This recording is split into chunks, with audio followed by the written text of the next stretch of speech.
where you see a lot more similar videos and other content that might be useful to you. We'll also have article cards that shares various content. So while the ebook covers some basic information, you'll find some more other things that are related in the article cards, which might come useful to you as well. So you can click anywhere on any of the article cards and it will take you over to our blog.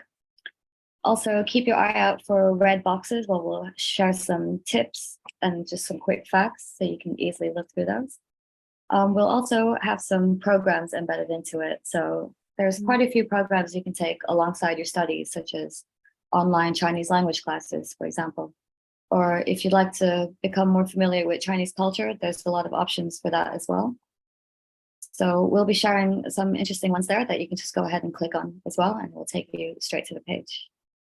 At the very end of the book, we'll also have links to our website, the China Admissions Platform, the blog, our YouTube community, our social media presence on Facebook, Twitter, LinkedIn, Instagram.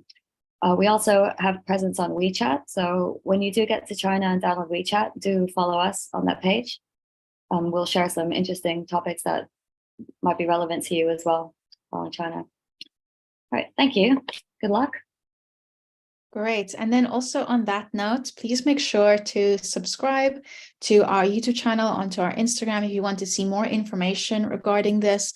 If you would like to also be able to get this ebook and find out more information. And even if this maybe is not extremely applicable to you right now, maybe you're in the beginning processes of applying and you're applying for next year, this will definitely be helpful for you for later. And you can also check out our other videos that we have going over the beginning steps of how to apply, where to apply, and how to get that all started. You can also check on our website, China Admissions, and you can see the different programs that we have and our other articles that we have over there, or you can contact us at apply@chinaadmissions.com.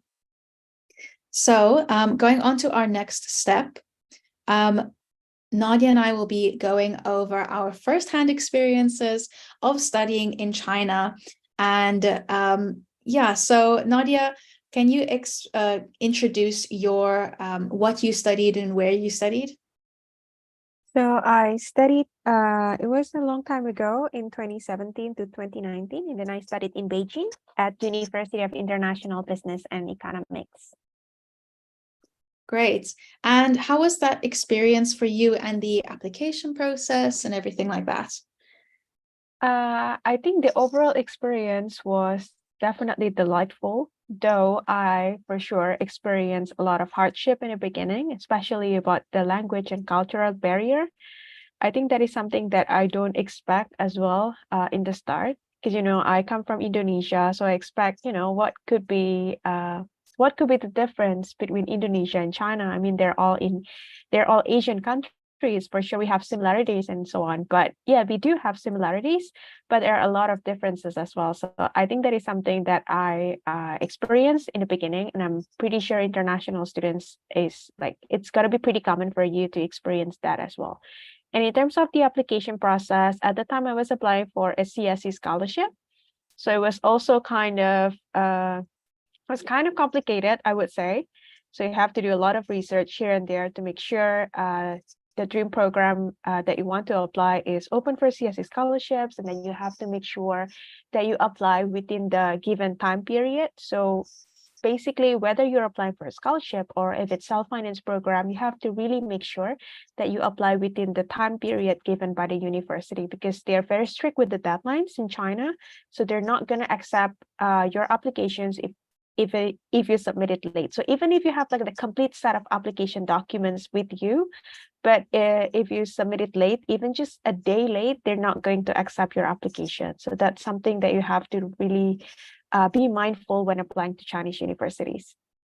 Yeah, definitely. So an introduction to what I studied. I studied at Shenzhen University. I did a bachelor's in Chinese language and culture, and I graduated in 2021.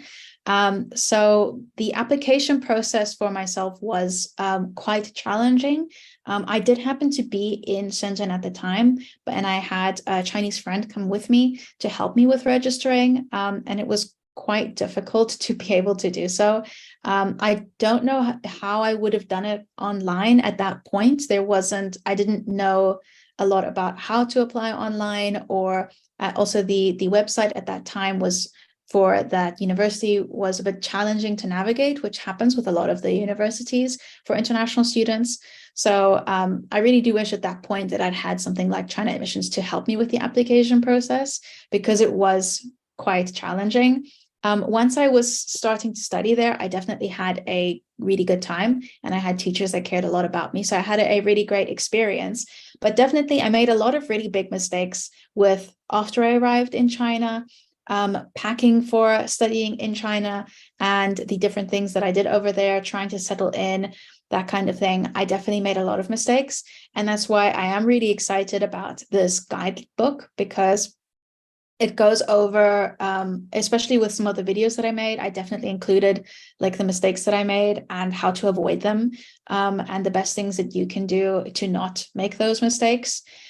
So just to make the process easier for yourself, because from what I remember from when even though I had been in China before, when I arrived for my first day of university, everything was very, very overwhelming. Being able to navigate public transportation, while my Chinese was not really good. And then on top of that, like trying to register, trying to find my accommodation, registering with the police, getting my medical examinations done, all of that all happening like kind of at the same time was very stressful. And then on top of that, having culture shock as well is really stressful. So I think definitely knowing what you can expect will help a lot. And knowing, like after that, I knew that the beginning of every semester, you have to take like a week for paperwork, because you're just going to go to different stations, police stations, and different offices for just doing paperwork. So if you expect that, it's not really that bad. When you're expecting it to be super quick and it's not like that, then you tend to have also you don't know if you're doing things correctly or incorrectly. So that's why I'm really glad that this guidebook is coming out to help students in that way.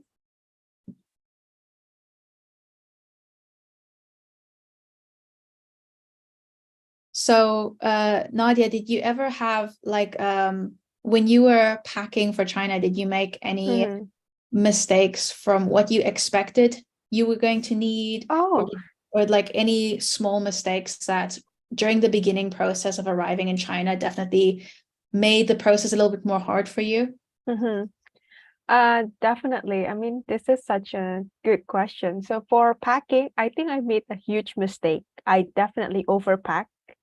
So I bring a lot of clothes from home, and basically I don't use 80% of them. So I had to ship them back, or like I send some of them to donation as well, because I don't use it. Then I buy new ones in China, and apparently clothes in China, they're cheaper, and then they have good style as well. So, and there are so many different selections that you can choose from. So whatever your style is, you'll find something in China for sure. And that is something that I didn't know and I didn't expect back then. So that is my number one huge mistake. And my tips would be, do not overpack. Just bring like enough clothes to get by for like at least 2 or 3 weeks. I think that's enough, because eventually you'll buy something for sure, and you'll probably will buy even more than what you bring from home when you're there in China. Yeah, I think what you need to pack would be food, because the next time I travel back from home to China, my luggage is filled with food, because it is difficult to find the food that I wanted. Like, it's difficult to find my hometown's food in China. Like, even the ingredients, sometimes they don't exist in China. So that's something that I bought instead of, clothes or like other things that I can easily buy in China. And other things would be, I think, medicine. So if you are, if you prefer to drink your own country's medicine because you're more familiar with it, maybe you can bring it in moderate amount, just in case. Definitely you can find something similar in China, but you have to talk to the people at the pharmacy, and it might be a little bit difficult to explain, especially if you don't really speak Chinese. It's a little bit difficult to explain what you really need.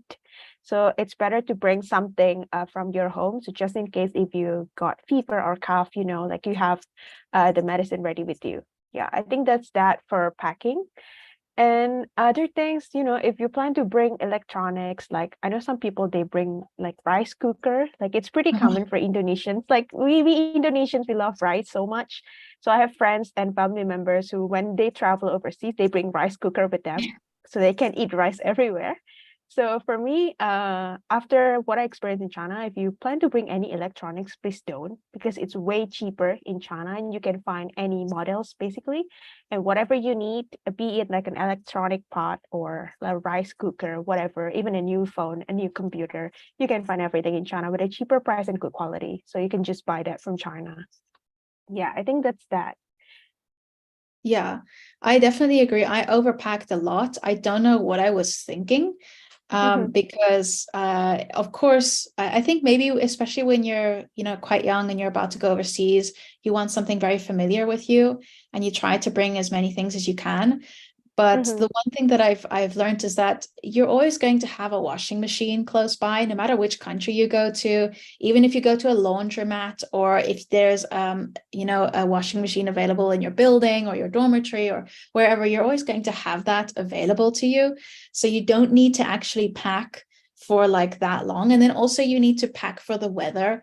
I packed a lot of winter clothes for going to Shenzhen, but Shenzhen is Mm-hmm. hot for most of the year. So we only have winter there for maybe like 2 months of the year. So the fact that I packed so many winter clothes was completely unnecessary because I never got to wear half of them and ended up donating them. So yeah, it was so much. Obviously, it's better to just pack for the season that you're going to have for the most part, and maybe just bring a couple things, because even the winter in Shenzhen is not like a real winter. It's more like just a kind of, for a lot of other people, like it would be like 14 degrees. It's like really, really cold in Shenzhen, but for other places in China, that's like really nice weather. So just keep that in mind, that where you're going, the type of seasons they have. And then also, if you're bringing your electronics, like a laptop or something, or your phone or anything, you need to bring an adapter. So you definitely need to bring an adapter. Some people, they don't bring electronics because maybe they're going to buy something in China and they won't really need an adapter. But most people are going to bring some kind of laptop or phone or whatever, and then you will need to bring one. If you're quite unsure about adapters, just get a universal one. And you can take that whenever you go to any different country without any issues. So that's another big one. And then, yes, medication as well. I didn't know about that. And I definitely wish that I'd, gotten maybe the, ibuprofen or paracetamol that I was used to in my own country, for if you've got something like a headache or whatever it is, that because it's when you're, especially when you've just arrived in China and you don't know the different words in Chinese, you have to try and look up like the different like what is paracetamol in Chinese, and take that to the pharmacy. And you might not be able to get it because certain medications are not available to all people. So that's definitely something that I would, keep in mind. And then also, if you have a prescription medication, you can very easily just go to your doctor and tell your doctor you're going to be away for 1 year or 6 months, and they can give you 1 year's worth of medication for you to take to overseas, and just keep your doctor's note with you for if you're going through border control and they ask about it, but there shouldn't be any issue with that.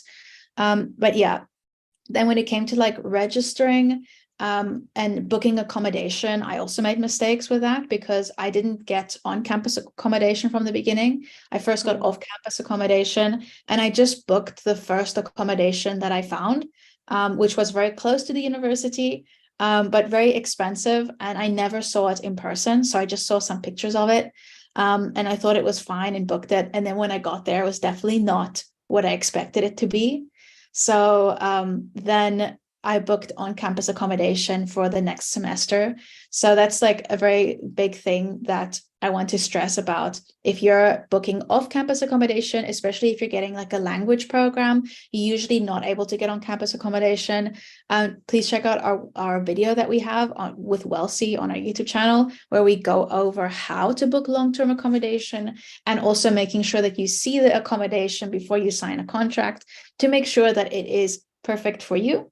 And also you don't have to get something that's right next to the university. You can get something that's maybe you just take one bus and you can get to the university in 20 minutes, or you can take the metro. It's only a couple of stops away, but it might be much cheaper for you as well. So much more affordable, or a nicer area for yourself as well. And then also, yeah, just explaining about how much paperwork it is in the beginning, because I didn't know how much it would be. And I was quite overwhelmed in the beginning, though my university was really good with helping the international students.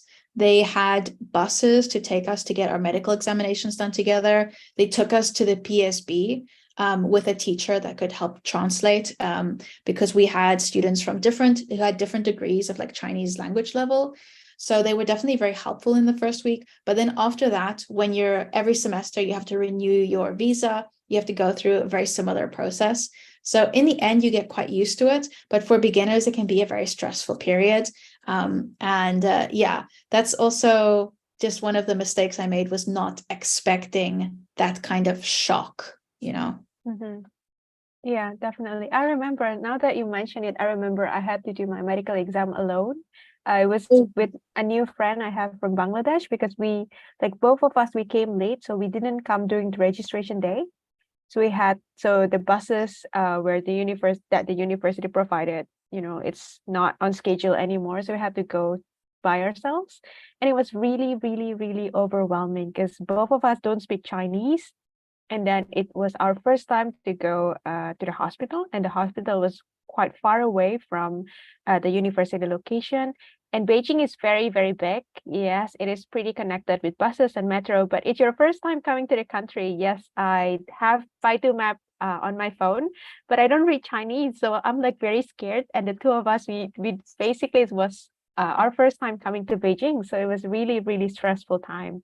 Yeah, but yeah, definitely the university will be usually very helpful in this areas, in these issues. So you can always get their help, like ask them for a proper location of the medical exam places, or like also for the visa. Maybe if you have to do it by yourself, then you can also ask them for help about that. And for registration, that you mentioned, the off-campus registration, students, you have to remember that in China, they have a policy of, if a foreigner is living in an off-campus accommodation, or basically if you're renting a place, or if you live with your friends, then you have to register to the nearby police station within 24 hours. This is also some mistakes that I made before, because I didn't know. So I register at the police station maybe 2 or 3 days later, after I signed my apartment contract. And then I got a warning from the police station, because I'm not aware of the rules. Yeah, this is very important, because once you register at the police station, they'll give you this accommodation slip to basically show that you have registered there. And you need also this slip for your visa processing, like later on. Yeah. Yeah. No, definitely. When it comes to off-campus accommodation, if you're doing it on campus, the teachers basically help you take care of that. Off-campus accommodation, the teachers might also not be completely aware of the exact process that you're supposed to be doing. Also, if the teacher's not that experienced in that department, they might not know necessarily. But yeah, you do need, that is a very important thing, that before you could it was kind of more lax, where you could you could do it in a couple of days, but it's becoming more and more strict, and it is something that's supposed to be done within the first day of registering, basically, or the first 2 days. So just make sure that, the moment you have signed your contract, that you go to the police station, that's the PSB, that is for your district, and you go and hand it in and get yourself registered there as soon as possible. That's a very important thing, definitely. And then also for the medical examinations, we have had a lot of students asking about this, as the policy about medical examinations has changed since COVID. So before COVID, when you arrived in China, or when you were applying, you didn't necessarily need to get a medical examination. You got a medical examination when you arrived at the university. So you would register with the university, and then you would get a medical examination.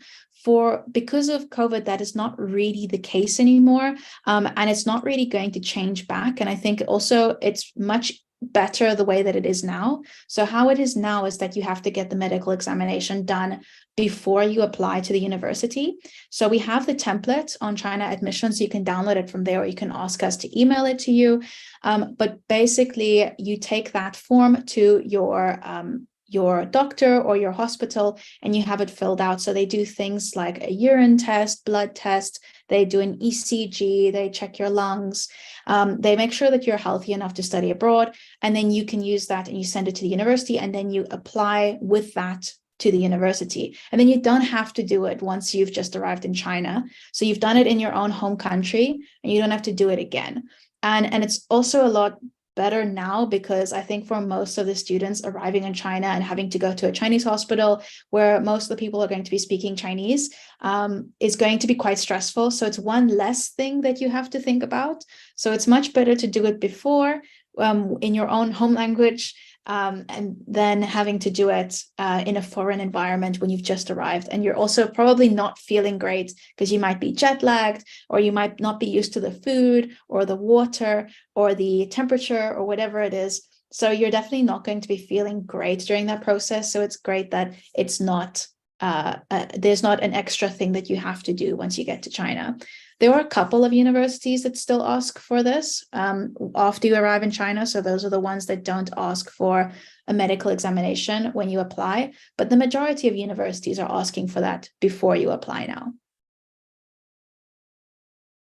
Did you guys find that the paperwork and contracts and forms were mostly in English or Chinese? And if in Chinese, did you find any useful apps that could help you translate it? So for me, the contracts that I had and the forms that I had were all in Chinese. So except for the university ones, which were half Chinese, half English, to assist for some students, because some students are also not English speakers, and they're Chinese, they speak Chinese, they learn Chinese, so they'll be studying in Chinese only. So it was to assist both of the students. But when it comes to registering with the police or getting your medical examination done or signing a contract, leasing an apartment, that was all in Chinese for me. So what I did was I just used Pleco. And because at that point I had a very basic level of Chinese, so words that I didn't understand, I just looked those words up, but that definitely took a lot longer. Right now, there are a lot of really good apps. You can use Baidu Translate, or you can use Google Translate, and you can take a picture and it will translate it for you very basically. So you can kind of see what it's about. Other times when I was very unsure, like if I had to go to the doctor and I was feeling very overwhelmed, I would ask one of my Chinese friends to go with me to help me with translating. But obviously not everyone has that. So I think probably using a translating tool like Baidu Translate or Google Translate to help you translate quickly is going to be your best bet. Mm-hmm. Yeah, I agree with Saskia. And now you do have that feature as well on WeChat. So you just need to open WeChat, and then I think it's on the scan option. Just click it, and then you can just scroll down the translate option. Just take a picture of the documents or image or whatever you're going to translate, and then it will give you the translation. I mean, it's not perfect, but it's enough to at least understand what the documents and everything means. Yeah. Sounds like a good way to learn Chinese as well. Yeah. And then also when it comes to the different degrees, a lot of the people that have been applying to China admissions are applying for English taught programs. So when you're doing an English taught program in China, you're still going to have some Chinese classes, and that will be worked into your curriculum. It won't be the focus of your degree, but you will be taught Chinese to a certain level. So you will have to take a couple of classes every semester that you have every week. So the goal is to try and get you to kind of like an intermediate Chinese level by the time you graduate, along with your English degree as well. In the beginning, you're just going to be learning very basic, like survival Chinese skills, Or if that's too easy for you and you have some kind of a background in Chinese, you can get put into like a beginner's class where you start learning about grammar and everything, or into an elementary and then an intermediate one. But it is very slow. So it's not something that they're going to be focusing very heavily on. So you will just have a couple of classes, but it will still be part of your curriculum.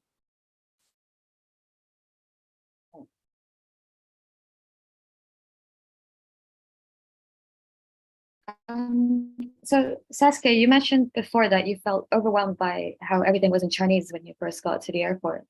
Yeah, do you want to elaborate a bit on that and how you overcame it?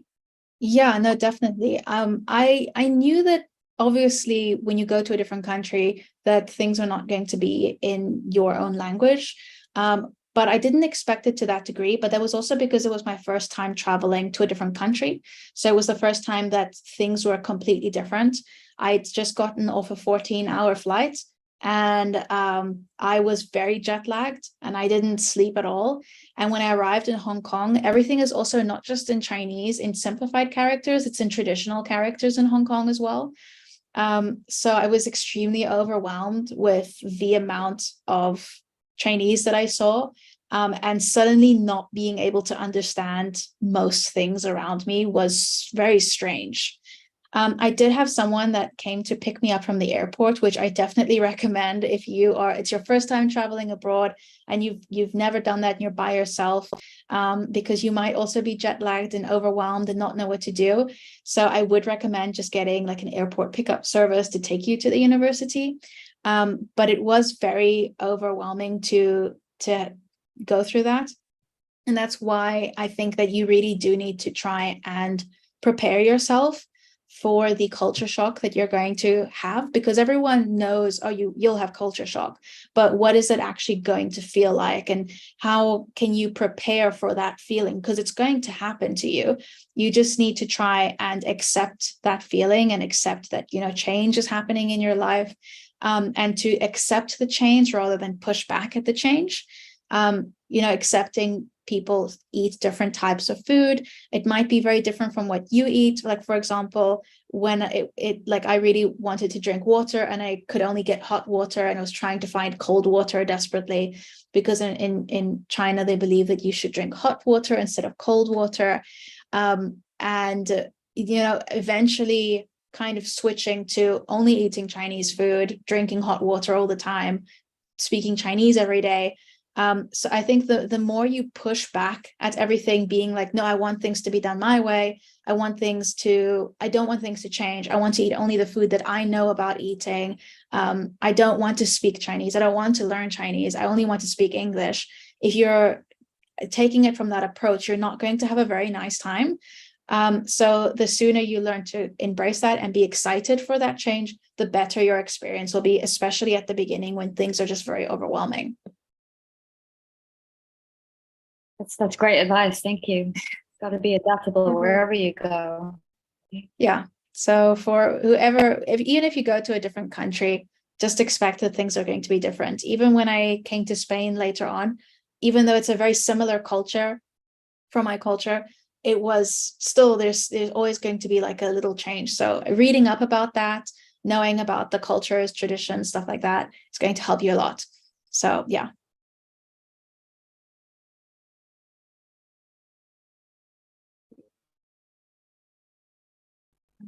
Okay, great. So maybe we can go over the questions that some of the students have been asking.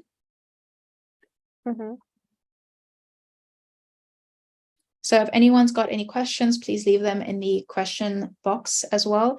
And we can go over also the commonly asked questions that we get from students as well, with these. So we have the first question here, which is about the language barrier. So I'm very scared of the language barrier. I can't even speak and understand Chinese. Will I be able to live there? And also, how much time will it take me to learn Chinese? Yeah. Well, Yeah, I think a lot of people are very afraid of the language barrier. Chinese does take a longer time to learn than a lot of other languages, but it's not that much difficult. It's not the very scary language that people make it out to be, or impossible to learn either. It does take effort, definitely. But you are going to be in China, so you're in the perfect environment. You have great teachers that are there that want to help you, and they want to make it easier for you as well. And also, Chinese grammar is extremely simple versus some other languages like Korean, Japanese, Spanish, French have very difficult grammar that you have to learn that also stop you from speaking that fast if you're afraid of making a grammar mistake. Chinese grammar is very, very simple. So once you get the first couple of words, you can really string together quite a few sentences without an issue. And especially for beginners, you learn the basic phrases and you're very much good to go for a couple of weeks. And you'll be quite confident, I promise you. So I wouldn't be too afraid of arriving there and being having this huge barrier with everyone. Also, if you're going to be in a big city, a lot of the people there can understand Chinese, especially younger people, or using a translating service. And Chinese people are very, very friendly when it comes to foreigners. They don't expect you to know Chinese perfectly, so they do always want to help. So a lot of times when you have to go to a shop and buy something, they'll take a calculator out and show you, they type the number in to show you how much it costs. So I wouldn't worry too much about it. It's not going to be too scary, and you'll probably pick it up quite quickly. Yeah, I agree. I mean, when you arrive at the airport, I think it's not something to worry about because they have all these huge signs, and not only in Chinese, they have like English translation on it, like everywhere. So there's nothing to worry about. And then if you're about to get out from the airport and ride a taxi, for example, my advice would be to print out the university name or at least the university address with you. Yeah. If you don't print it out, you can always have it handy in your phone. But it shouldn't be the English address. It should be the Chinese address, because you shouldn't expect the taxi driver or whoever that is to speak English when you're in China. And that's my number one mistake too, because I think I expect people to speak English with me, but they don't. So yeah, so if you have that handy with you, at least you can arrive at the university safely. And like there will be no issues with that because you show the correct address anyway. Yeah. And for daily basis, it's important to practice Chinese because you need it on a daily basis. But now I think with mobile phones, it makes your life very, very easy. You have all these apps that you can use, right, to translate things and maybe even to buy things. If you don't want to talk to the cashier or whoever, you can just, pay with mobile phone and everything. So life is very, very convenient. But still, I think when you're in China, it's a good time to practice your language because it's a skill that is going to be useful for your future anyway. And once you get back home, that is something that you're going to regret, because once you're back home, there is no one where you can speak Chinese together with, because everybody will be speaking in your mother language. So that's why it's better to seize the opportunity while you're still in China. Yeah, also do something that makes you feel in control. So for me, I like to make lists to feel like I know exactly what I'm supposed to do. And you can add even the smallest things on there. So make a list of exactly what you're going to do once you arrive in China. So you can make the first thing on the list: arrive in China, find taxi, get money like Chinese cash, though I would recommend getting that at a bank before you leave. But show address, go to taxi driver and arrive at university, buy SIM card. Like make a full list of like the very small things that you need to do the first day that you arrive in China.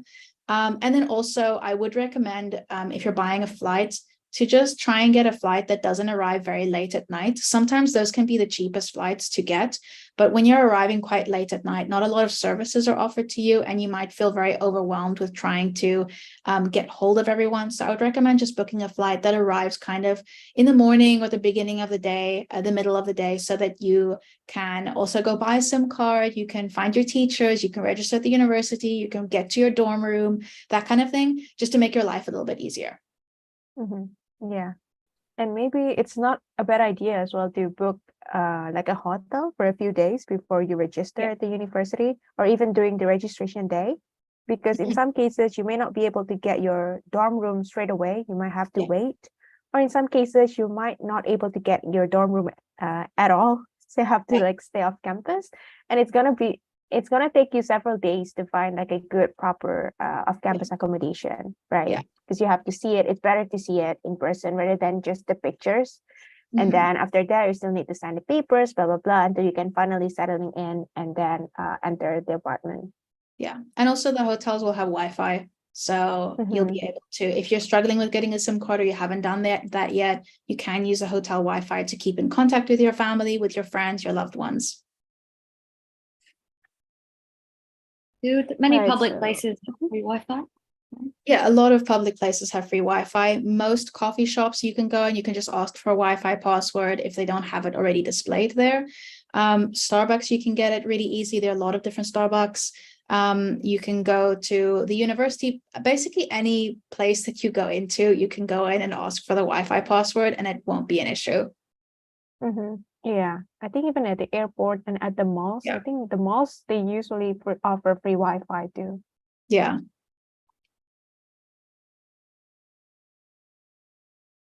So, yeah. So let's go to the next question here.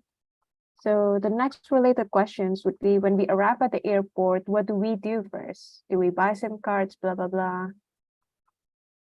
Well, I just arrived in China like about a month ago. So from my recent experience arriving in China, what you need to do first right now would be, before you board the flight, you need to fill out this QR code. No, like this health code. Yeah, basically like a health code. It's like a form, like a simple form where you need to fill out your personal information and then your flight number, your seat number, and then like your travel experiences within the last 14 days, like where have you been within the last 14 days, things like that. And also you need to make sure that you're healthy. So it is advisable to take out like the antigen test or the PCR test, or like even the self test before you board the flight, like at least 2 days before you board the flight, to make sure that you're really healthy before flying to China. And you also need, in the form, you also need to basically declare your current health condition, whether you feel any of the COVID-19 symptoms or not. But yeah, if everything is good, then you'll get this QR code, and then you can just screenshot that and then keep it with you. Because later when you are arrived in China, you will need to show this QR code at the airport. And then after you show this QR code, I think the next step would be to collect the fingerprint. And after that, it's gonna be the custom. It's gonna be the custom. So they will ask you questions, check your visa, blah, blah, blah. And then once you're good to go, you can take your baggage and then leave from the airport. Yeah. So that's pretty much the process recently at the airport. Mhm. And I would say after that would be to go to your hotel or go to the university for registrations. Definitely, I don't really recommend coming to the registrations like, like maybe 2 weeks before or something. I don't really recommend that. I think maybe 3 days or 2 days before is fine. The reason is because for students with X1 student visa, which is the long-term student visa, once you enter China, you're only given 30 days to convert your student visa to a temporary residence permit. And the university will definitely help you with that. But that can become a problem if you come too early in China and then your X1 visa is expiring and then you don't have enough time to convert it to a temporary residence permit, then it will become a problem because you have to leave China and then start over, apply again, and it will create a lot of trouble and then a lot of, like wasted efforts and expenses and so on. Yeah. Yeah. Maybe like 2 days before is fine. Mhm. Yeah, I think 2 days before is fine. Then you can like go to your hotel and then like look around the university area and then get used to the situation nearby your area. You can even buy a SIM card and also open a bank account in the Mhm. first 2 days, right, before registering at the university. Yeah. And then the next related questions would be is there a way to take a public transportation in the airport? Because sometimes it is really expensive to take a particular transportation. Yeah, definitely. You can take a metro usually. The metro is usually connected to the airport, so you go straight from the airport. You can take the metro to wherever your hotel is, or wherever your final destination is, basically. So it'll be quite easy to do that, and it's also going to be probably the cheapest and easiest way for you to travel with luggage, especially. So I would recommend that. It's not too difficult to navigate if you come from a place that has a metro, so you've taken a metro before. Then you probably won't have an issue. When I just arrived, South Africa doesn't really have a metro. So when I just arrived in China, I really didn't know how to use the metro. I had to be taught how to. If you're used to public transportation, you won't have any problems with getting the metro. We have a video going over how to get the metro and how to get a ticket. The same with buses and stuff like that. But I would recommend the metro. Yeah, definitely. It's the same. It's the same thing in Beijing. They have two airports in Beijing. One is a bit far away. The newest airport is a bit far away. It's in Dasing, but it is also connected with metro. So whichever airport you land to in Beijing, you can always have an option to ride a bus. I wouldn't recommend that though, because with buses, it's usually a little bit like you need a little bit more advanced in Chinese, because the driver might ask you where you're going to be stopping and here and that. So I would recommend using metro because it's easier. And then whichever airport you are coming in Beijing, you can take the metro, and then from the I think from the airport will bring you to like the usual metro line. Then you can transfer to another destinations until you arrive. So if you don't bring like big luggages, I think it's fine. But maybe if you bring like big luggages with you, it might be more convenient just to take taxi, in my opinion. All right. So next question about that is there any apps in China like Google Maps that we can use to reach a location, or are there any apps with informations about bus lines, metro lines, etc.? I think it's you can use Baidu Maps. I think that's the most common apps that is used, and then it's very accurate. You will have all information about the bus lines, metro lines, everything, and even have the estimated time of arrival of when the next bus is going to be coming. Like you can even know if it's still like 2 or 3 stations away, which is very amazing. And it's very on time as well. And when they say, like your bus will come in approximately 5 minutes from now, and literally the next 5 minutes, your bus is there. So I think it's very amazing. You just need to download that. But it's in Chinese, but I think it's fine because you can just, you can definitely understand. You don't need to read that much anyway. Yeah.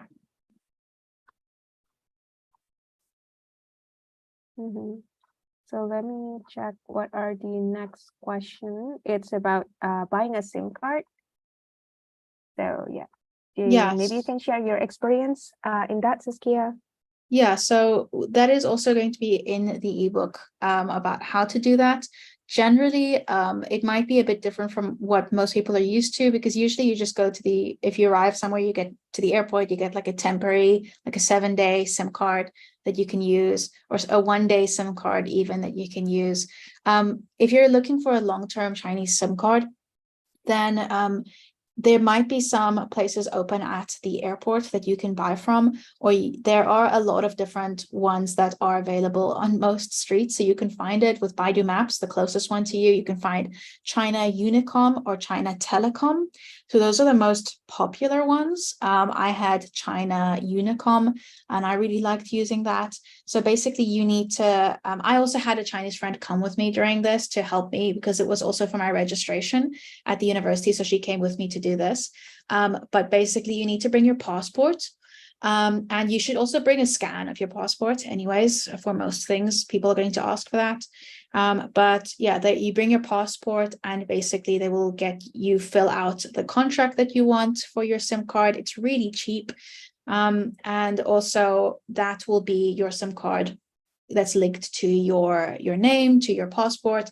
And if you in the future leave and you want to come back, you can get that same one reactivated since it's linked to you. So it's really easy then to do that. So once you have your SIM card, you can then go, you can open a bank account. And usually you'll be opening a student bank account. A lot of the universities have like a Bank of China next to the university or in the university. So usually they take you to go and register for a student bank account, which is a really simple debit account. Yeah. And yeah, we have another follow-up questions, which is about bank account and how difficult it is to open a bank account. Which documents do I need? So as Saskia just mentioned, it is fairly easy to open a bank account in China. I think mainly you will need your passport and like a valid visa to open a bank account, and like a mobile phone number, because they will usually ask for like a Chinese mobile phone number when you open a bank account. Yeah. And then also if it's a student one, if you're maybe not on campus, then you need to bring your student registration form. Yeah, that's right. Yeah. And for the banks, I think you can open like basically any banks in China. Though the major ones are like mainly Bank of China, ICBC, and then China Construction Bank. Yeah. And then there's also ABC, Agriculture Bank of China. I think I had that's the that main one. Yeah. Yeah, I had ABC, but that was just because it was really close to where I was living at the time. But all of my other classmates had Bank of China.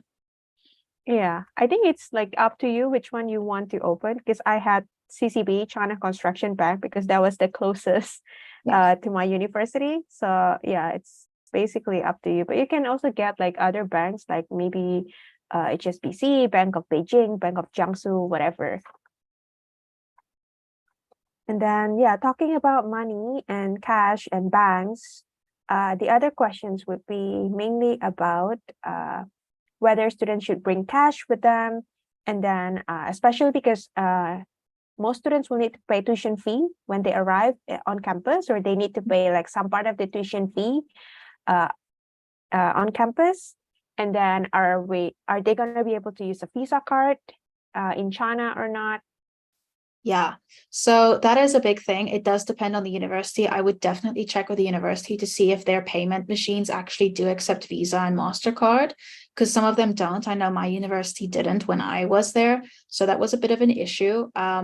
So what I would recommend is to bring cash with you, definitely. If you're going to withdraw money from an ATM, you won't have a problem withdrawing from a Visa or MasterCard, since the ATMs can withdraw from most major, card handlers. So Unicom, China, is it China Unicom for the Chinese cards? No, that's the SIM card. Oh yeah, but it's the card name for Chinese banks. But anyways, UnionPay. UnionPay, yeah. Yeah. So UnionPay and then Visa and Master, you won't have a problem with withdrawing money from an ATM machine in China. Just let your bank know that you are going to China and you're going to be withdrawing from a different country.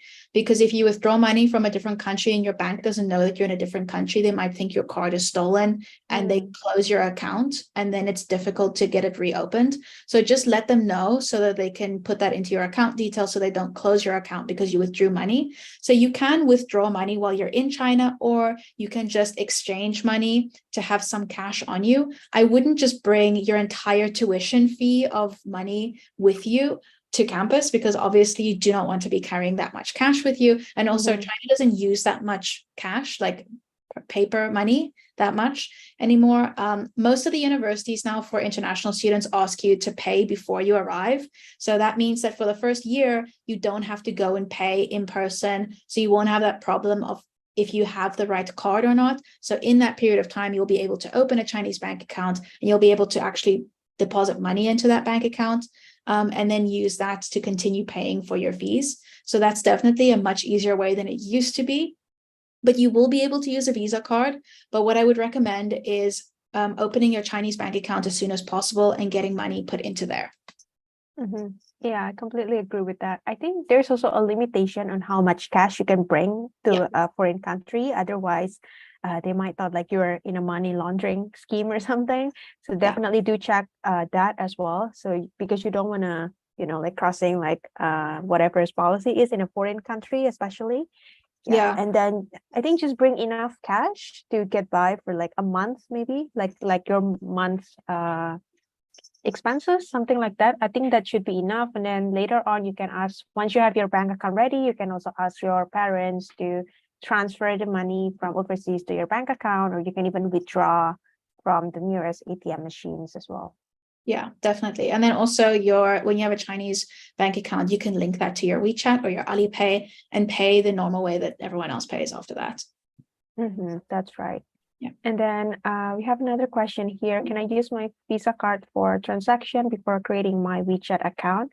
I think recently there is the news where you can like basically use a credit card linked to your WeChat or Alipay.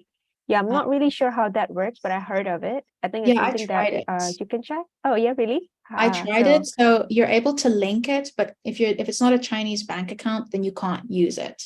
So maybe you have to be in China to try and use it, or have your Chinese phone number linked to it. But I tried a couple of different ways and it didn't work very well for me. So I wouldn't count on that.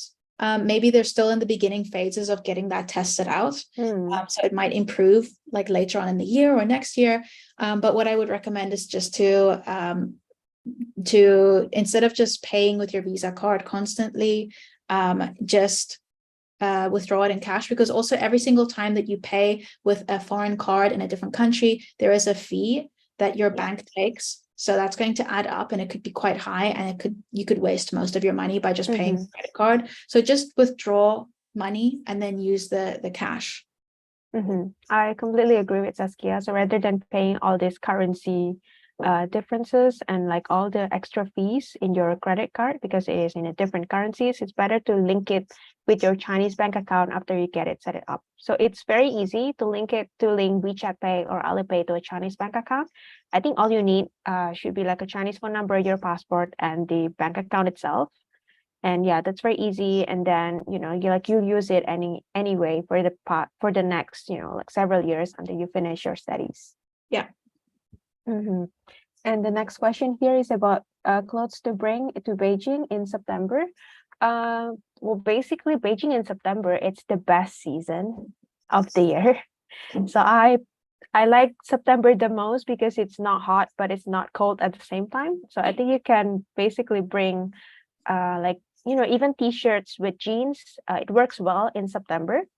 But you might need to bring like a thin jacket because in October it will start windy, like the huge wind will come in October. And then by early November, like we're entering winter season already in Beijing. So that's when you need the winter clothes and everything. But September, you can basically dress casual, I guess. Even short pants is fine. It's like the perfect weather season in Beijing in September. But yeah, if for like other locations, I would suggest to check on Google before you come. So make sure that you check the temperature of that location because China is very, very big. So if you go to like different parts of China, the weather will be very different, although it's the same time of the year. So it's something that we're checking before you arrive in China.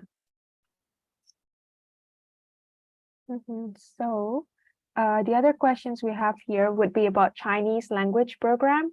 So the first question is, if we wish to learn Chinese language on HSK level along with the degree programs, can we do it and how to do it? Yeah, so like we said, with your English Talk program, there's going to be a couple of Chinese classes there, but it's not really there to get you to any kind of HSK level. If you would like to reach an HSK level, you're going to have to put in a lot of extra work for studying, which you can either look at the university for extra Chinese classes that they might be offering, HSK classes, or any extra classes they might have later in the afternoons or evenings. You could also enroll into an online class. So you could do like a BLCU's online Chinese language course, or you could check out different Chinese language centers around you. Or you could just get a couple of textbooks and just try and study it by yourself for a bit. So you can definitely do that. It's just going to take you a lot of effort. And then you're also going to have to enroll in the HSK yourself. So that's not part of the degree either. But most of the universities can help you with registering for the HSK test. It's not included in your tuition fee, but it's quite affordable. And it's usually every month that you can do it. So it's quite easy to do. Yeah, there's a lot of resources available. So you could probably just talk to your teacher about it, and should be able to give you some really good advice about it. Yeah, definitely, definitely. I had some of my friends who study Chinese language all together during our master's program, but it was done, I think, during the second year where we're not that busy with classes and everything. So I think that's also something that you can consider, maybe doing it later in the, like in your second year or third year or the fourth year even, because, as time goes by, the number of classes that you need to take for your degree programs is going to be less and less, so that you have more time that you can allocate for like Chinese language program, for example. Otherwise, you might have like a class off schedule, which is not good, because in China, I think most universities, they have an attendance rate. Like you have to attend the classes and you have to fulfill maybe around 80% of attendance rate for each subjects that you're taking at school. So if you miss a lot of classes, there's a chance that you might actually fail that class. So it's not recommended. So it's better to also discuss that with your program coordinator and to at least know what the schedule is going to be for the next semester, so that you can arrange it in the way that it can fit the schedule if you, let's say, decided to take the Chinese language program too. Yeah. So what other questions? Let me check. Oh, okay. This is an interesting question. So from Pakistan, people can go to China by road too in almost 40 to 45 hours. So would you recommend a road journey to come to China? That's very interesting. I don't know if I would recommend it because I've never really talked to anyone who's done that. Almost everyone has flown into China. Yeah, I really don't know. So I would mostly recommend, also because depending on where you're going into China, you might be entering in a certain point that's very far away from your actual study destination. So if you're entering from Pakistan and you need to go to Shanghai, it's a very far journey. So you also have to then go through customs at the entrance point that you're going through, which is not going to be very similar to the actual place. Like in Shanghai, you might be entering at a point that doesn't receive a lot of foreigners in general.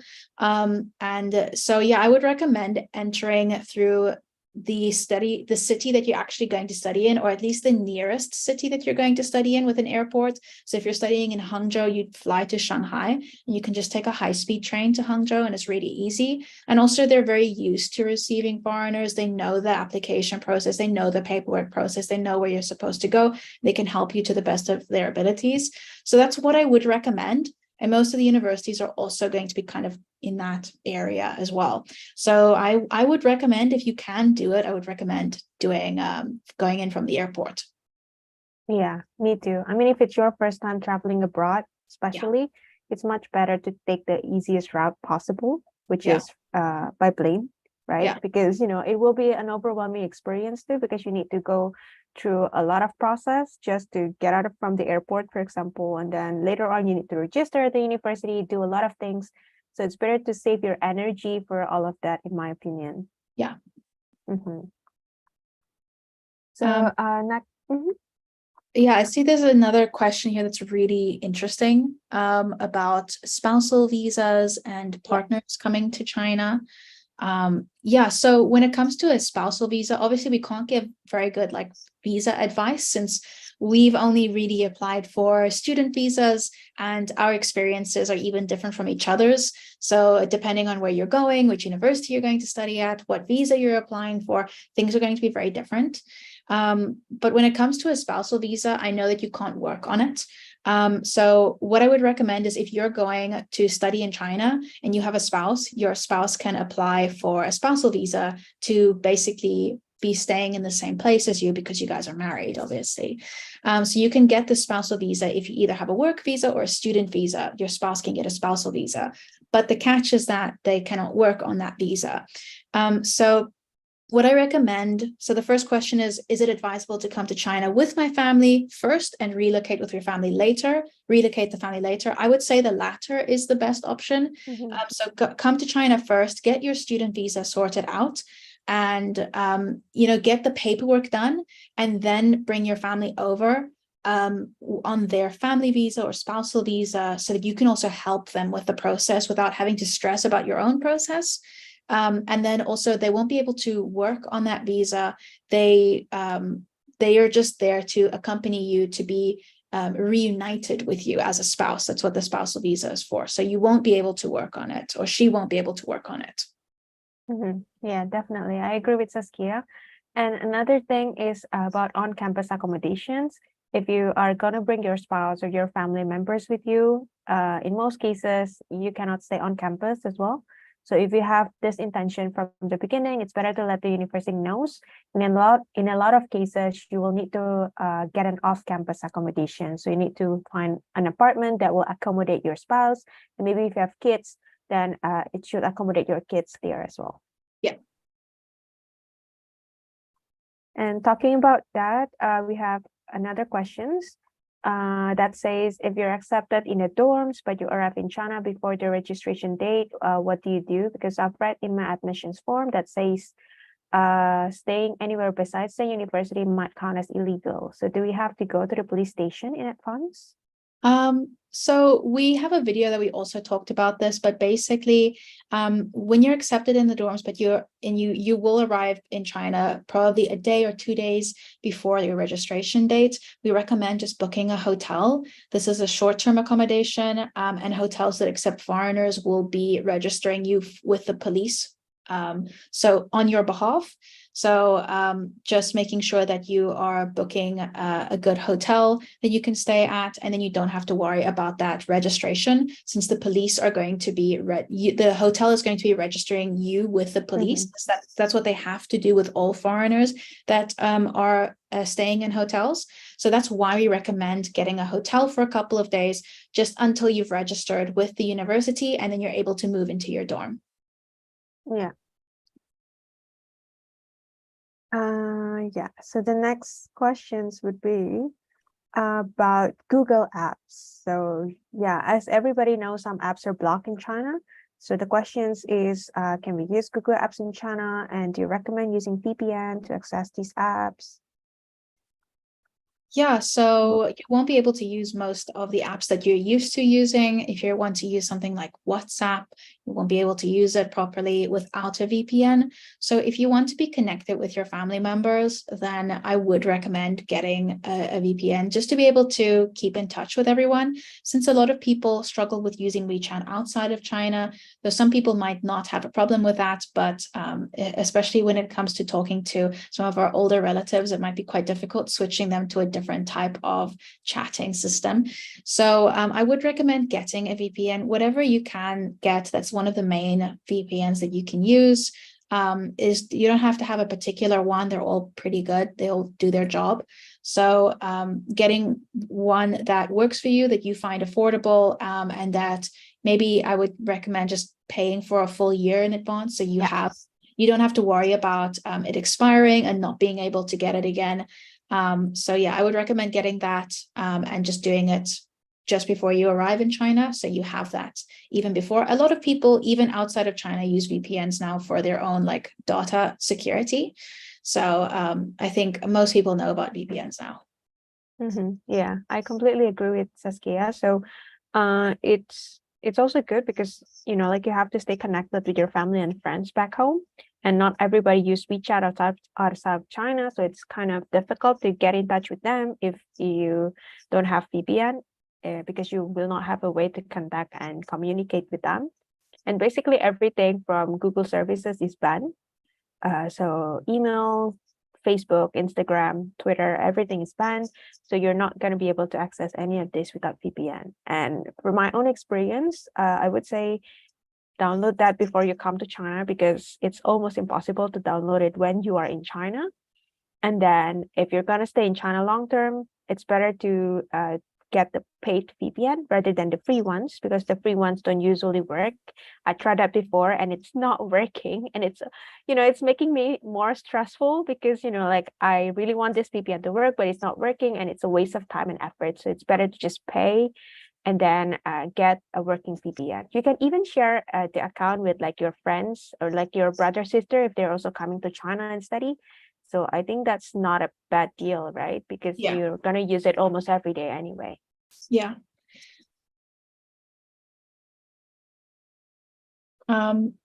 So the other one is about health insurance, and should you get health insurance before going to China? So we recommend getting a travel insurance just for the period before that you go to China and before you register at the university. The university is going to ask you to register with their student insurance, that all the students will have the same insurance. They do this because you can't actually enroll if you don't get the insurance. It's really, really cheap. It's usually about 400 RMB for the semester. They just do this because all the students will have the same insurance, and it's really easy to deal with the claims as well. It covers most things where you can get reimbursed if you go to hospital. So it is really good to use and good to have. So you don't have to worry about the insurance, the long-term insurance, but just get a short-term travel insurance for a couple of days before you're registered. Yeah, that's right. So university will help you set up the health insurance. Usually you need to pay it during the registration day anyway. And it is really, really useful because I remember my friend's friend, he got like a car, like he got into an accident in Beijing. You know, like nobody wants to get an accident, but when that happens, you know, like you don't really have to worry that much because it's all covered by the insurance. Yeah. Right. So the final question here, when is the latest time for me to resume if the resumption is September 1st? So I'm not really getting the question. Like the latest time to apply if they want to study from September, maybe. Or maybe he's already a student at the Chinese university, because I remember Chinese universities are sending out announcement. If you're a current student of the university, then you have to return back to China this year, and they usually give a deadline on when is the last day you have to return to China. I think it's much better to just follow the university advice. So if let's say you need to return to China before September 1st, then please come before September 1st. And if you're gonna be late, please do tell the university beforehand and mention the reasons why, because you don't want to get expelled for this reason. And then if it's for a university application, like we mentioned, universities are very strict with application deadlines. So do not apply late as well, because they don't accept late applications anyway. Yeah. Great. So thank you everyone for joining today's event, and I really hope that it was very useful for everyone. So you'll be able to watch it again on our YouTube channel if you really want to, and be sure to subscribe as well to our YouTube channel and to our Instagram to get more information about our ebook and about any other videos we have, any other information we have about studying abroad. And you can also contact us at apply@chinaadmissions.com. So so thank you, Kayol and Nadia, also for joining and for helping with the ebook and introducing it to everyone. I'm sure it's going to be very helpful for all of the students. Thank you both for sharing your experience. Joining. Thank you. Okay, Thank bye you. everyone. Bye-bye. Have a nice